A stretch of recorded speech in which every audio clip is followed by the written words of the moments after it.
Those of you that have been watching my channel for a while might remember the really big sign, the making of the really big sign, and the hanging of the really big sign. That was 2 4x8 sheets, and it had 1,641 screws that spelled out LiQWYD Decor. But let's go back to the signage at my first store. On the right is the logo that I had, and on the left, Cold Chinese, one of my vendors, made this really cool sign that let my customers know that I was open, and it also gave me some presents that from the side so that people could see and notice that we're just passing by. I also did a larger sign on the side. Of course, I DIY everything, so I used the same program that I'm going to show you later, blockposters.com, made my really big truck and decoupaged my sign.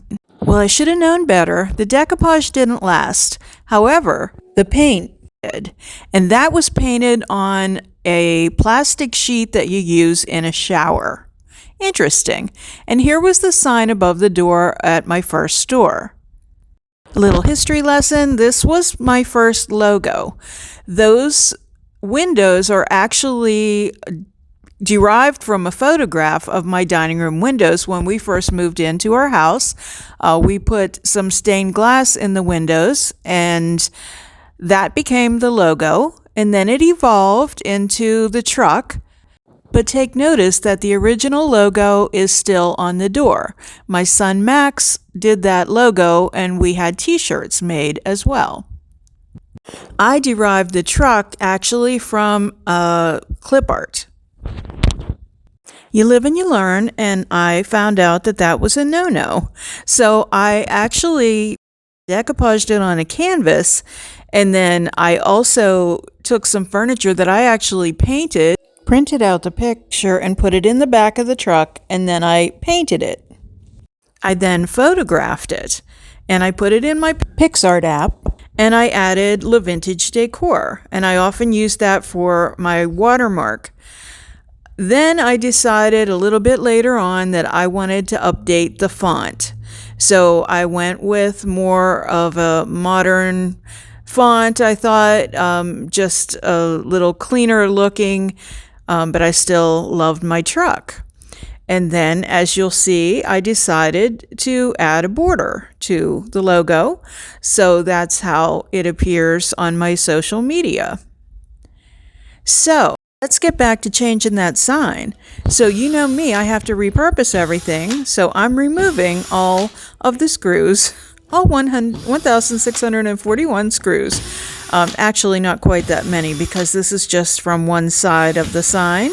But I'm just pulling them all out because I'm going to reuse that board. My purpose this year is to minimize. I'm a hoarder, and I'll always repurpose.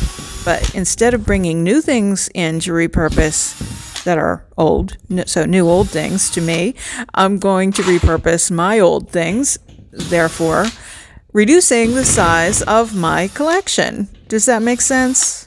I know you understand. Next, I sanded and filled in all of those holes. It was pretty easy. Again, I'm using up product, so I used some spackling and I used some Dixie mud and just filled in all the holes, just making sure. It was really pretty easy. It wasn't as time consuming as you might think.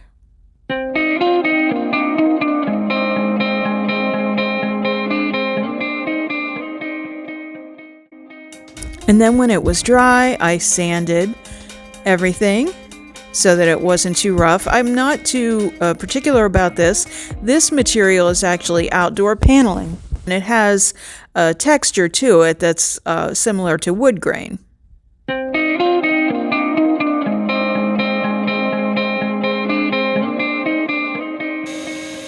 Next, I used my shop vac and got rid of all the dust from all of those crevices, and also from the floor, of course.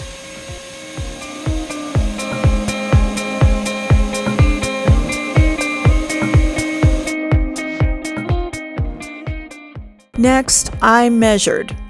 I measured the height of the area where I'll be putting the new sign, and of course the width. So I'm just using a square and starting at the bottom because I want a full plank at the bottom. I need 2 of these panels to be the same. So I start down there and I measure 21 inches. After I get all the measuring done, then I start to paint. So I'm just using some Dixie Belle paint, and I think this is saltwater, and this is the silk paint. And yes, I'm very confident about putting this outside because I already had 2 signs outdoors in all the central Pennsylvania weather, and no problem. So next, how we're going to get those letters on there. We know now that decoupage doesn't work, so we're going to try something different, but we're going to use the same program. It's blockposters.com. So there's an S on there, blockposters.com. And you just go to upload your image, and then I had used the same font. I sent it to my computer from my PixArt app because I wanted the same font in my logo. But you could simply go to Word if you wanted and type something there. I need to change the size of this because you'll see that this adds it into a form of a paper. So I wanted to make sure it was in landscape mode, and then I used the crop button. And so I'm just going to crop it a little bit, and I'm just kind of eyeballing the amount of space that I want on the top and the bottom of the word. That is going to come into play and kind of affect the size or how many sheets of paper I need, because you want to kind of minimize the amount of paper you need, otherwise you're going to be printing out a lot of blanks. So that's what LiQWYD looks like. And then I go to decide how many sheets of paper I'm going to need. See where my cursor is? You can see those lines. That's sheets of paper. So I want to go 4 wide based on my measurements, considering that sheets of paper are 8.5 by 11. And if you have any questions about this, just ask me. Hit the terms and conditions and then create my poster. Look how quickly, I didn't edit that, all done. And you just hit download your poster. And it'll download in a minute, and it'll be down in the lower left corner of your computer, if yours works like mine does. So it's down there with my downloads, and I open it up, and I scroll through it to take a look, and that's how it comes out. You can see how you're going to have to piece it together like a puzzle. So then we print.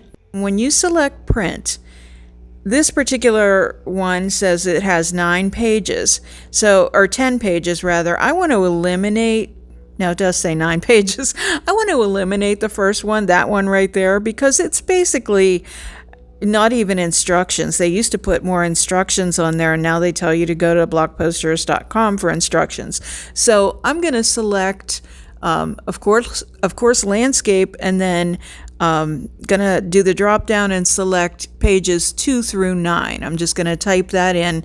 That way we won't waste a piece of paper with that first page.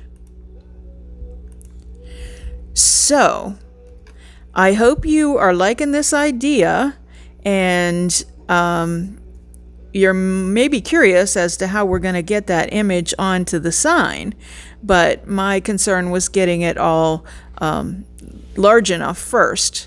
So here's how it comes out. I've printed it out, and you can see that decor is a little bit larger than LiQWYD.